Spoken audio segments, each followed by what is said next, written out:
வணக்கம். Welcome to Tamilamma channel. இன்றைக்கி நம்ம கருவேப்பிலை பொடி எப்படி செய்யுதுன்னு பார்க்கலாம் வாங்க. கடாயில் நல்லெண்ணெய் விட்டுக்கோங்க. 10 பல் பூண்டு தட்டி வச்சுருக்கேன். இதை போட்டு நல்லா வதக்கிக்கோங்க. 1/4 கப்பு பொட்டுக்கடலை, 1/2 கப்பு துவரம்பருப்பு போட்டு நல்லா வதக்கிக்கோங்க.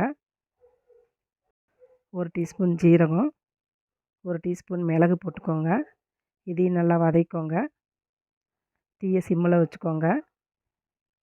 20 காஞ்ச மிளகாய் போட்டுக்கோங்க. புளி கொஞ்சமாக போட்டுக்கோங்க. நல்லா வதக்கிக்கோங்க.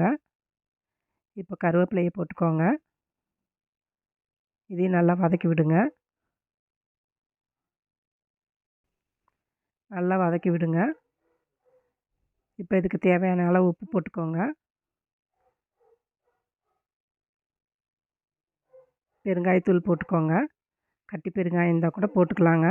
இதையும் போட்டு நல்லா வதக்கி விடுங்க.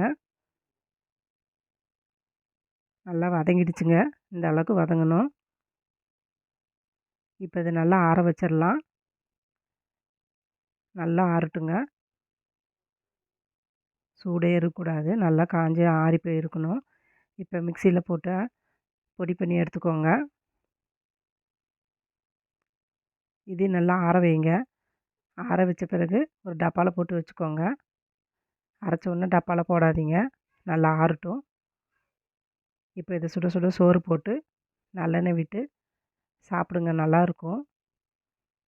குழம்புலலாம் கருவேப்பிலை போட்டால் எடுத்து தனியாக வச்சுருவாங்க. அதனால் இந்த மாதிரி பொடி பண்ணி கொடுங்க. சாப்பாட்டில் போட்டு பிசைஞ்சு சாப்பிடுவாங்க. உடம்புக்கு ரொம்ப நல்லதுங்க இந்த கருவேப்பிலை. இந்த பொடியை நீங்களும் வீட்டில் ட்ரை பண்ணி பாருங்கள். நன்றி.